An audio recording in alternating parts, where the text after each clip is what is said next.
ఇప్పుడు ఇంతగా మాట్లాడుతున్నాడు కదా, ఈ రోజులో వరుస పెట్టి series of stories daily banner items ఈనాడులో వస్తున్నవి. ఏంటే నీ భూమి నీది కాదు పోయింది, ఇంకా దానికి ఏదో హెడ్డింగ్లు బ్యానర్ హెడ్డింగ్లు అన్నీ పెడుతున్నారు. వాళ్ళ దాంట్లోనే ఈ మధ్య 4-5 నెలల క్రితం ఎప్పుడో వచ్చినట్టుంది.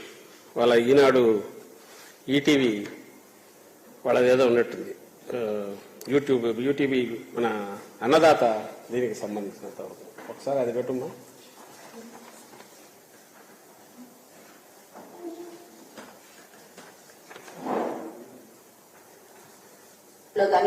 భూ యజమానులకు భద్రత కల్పించే టైటిల్ గ్యారంటీ చట్టం భవిష్యత్తులో రాబోతోంది. ఆంధ్రప్రదేశ్ లో ఇప్పటికే కూడా మీకు భూమి ఉంటే అది పట్టాదారు పాస్ పుస్తకంలో రికార్డులో కానీ నమోదై ఉంటుంది. ప్రస్తుత విధానంలో ఒక్కోసారి భూమి ఉన్నా సరైన పాస్ పుస్తకాలు లేక లేదా ఇతర హక్కు పత్రాలు లేక రికార్డులో సరైన వివరాలు నమోదు కానందువల్ల భూ యజమానులు ఇబ్బందులు పడుతున్నారు. కానీ కొత్త చట్టాన్ని అనుసరించే భూమి హక్కుదారులు తమ వివరాలను నమోదు చేయించుకోవాల్సి ఉంటుంది. టైటిల్ రిజిస్టర్ లో ఎవరి పేరుంటే ఆ వ్యక్తినే భూ యజమానిగా పరిగణించి ప్రభుత్వం ఆ భూమికి గ్యారంటీ కల్పిస్తుంది. టైటిల్ గ్యారంటీ చట్టం పూర్తి వివరాల గురించి హైదరాబాద్ కు చెందిన ప్రముఖ భూ చట్టాల నిపుణులు ఎం సునీల్ కుమార్ నుంచి తెలుసుకుందాం. అంతేకాదు, ఈ రికార్డులో ఉన్న వివరాలకి గవర్నమెంటే గ్యారంటీ ఇస్తుంది. ప్రభుత్వ హామీ ఉంటుంది కాబట్టి ఆ రిజిస్టర్ లో మన పేరు వచ్చిన తర్వాత కూడా ఏదన్నా కష్టం నష్టం కలిగి ఆ భూమి మీద హక్కు కోల్పోవాల్సి వస్తే కనుక ఇన్సూరెన్స్ డబ్బులు వస్తాయి. దాన్ని టైటిల్ ఇన్సూరెన్స్ అంటారు. ఈ రోజున మనం ఒక కారు కొనుక్కున్నప్పుడు, ఒక బైక్ కొనుక్కున్నప్పుడు ఇన్సూరెన్స్ చెల్లిస్తాం. ఆ కారుకో బైక్ మన ప్రమేయం ఉన్నా, మన తప్పుగా వేసుకున్న ఏదైనా నష్టం జరిగితే ఇన్సూరెన్స్ కంపెనీ వాళ్ళు కొంత డబ్బు చెల్లిస్తారు.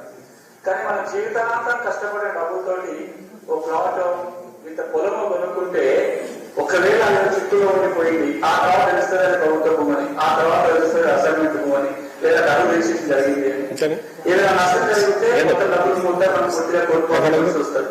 కానీ ఈ టైటిల్ గ్యారంటీ వ్యవస్థ కనుక ఉండి మన టైటిల్కి ఏమైనా ఇబ్బంది కలిగితే ఇన్సూరెన్స్ కంపెనీ వాళ్ళు డబ్బులు చెల్లిస్తారు. గుడ్. ఎట్లుంది రామాజీరావు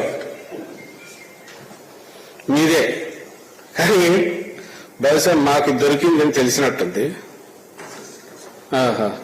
తీసేసినాడు ఇప్పుడు యూట్యూబ్ నుంచి, ఇప్పుడే తొలగించినాడు. ఎంతసేపు అయింది? ఇప్పుడైనా 20 minutes అయింది. ఉప్పు అందినట్టుంది. ఇది వీళ్ళకి దొరికింది వైఎస్ఆర్సీపీ వాళ్ళకని. లేదా తీసారా? ఓకే, ఇంకా రాదు. డౌన్లోడ్ చేసినా ఇస్తాం. దానికి స్క్రీన్ షాట్ కూడా తీసినట్టున్నారుగా. స్క్రీన్ షాట్ ఉందా? స్క్రీన్ షాట్ ఎక్కడ? ఇదే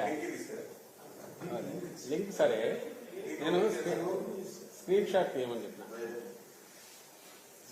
ఓకే సర్లే, మళ్ళీ ఉందిలే, మళ్ళీ పంపిస్తాం, మీకు అందరికీ ఇస్తాం. సో ఇప్పుడు ఏమైంది, వీళ్ళకి తెలిసిన అలవాటు. వీళ్ళకి మామూలుగా ఆ రోజు చంద్రబాబు నాయుడు కూడా 600-700 హామీలు ఇచ్చినాడు. ఇట్లా పెడతాడు, అట్లా లేపేస్తాడు. ఈ పెద్ద ఆయన ముసలాయనకు రామోజీరావుకు తెలిసి ఇప్పుడు తెలిసినట్టుంది. ఇమ్మీడియట్ తను పీకేసినాడు. నోరు తెరిస్తే అబద్ధాలు. అబద్ధాల్లో కూడా ఎవరికి హామీ చేయని అయితే ఏమన్నా అనుకోవచ్చు, లేదా రాజకీయం కోసం ఏదో మాట్లాడుతున్నారంటే ఏమన్నా అనుకోవచ్చు. ప్రజలకు సంబంధించినంత వరకు వాళ్ళ ఆస్తిపాస్తులకు, వాళ్ళ ఆలోచనల్లోనూ వ్యవస్థల మీదే నమ్మకం పోయేలాగా, భయం పుట్టేలాగా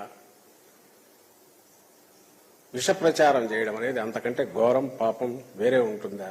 నేను స్ట్రైట్ అందరిని వీళ్ళనే అడుగుతున్నా.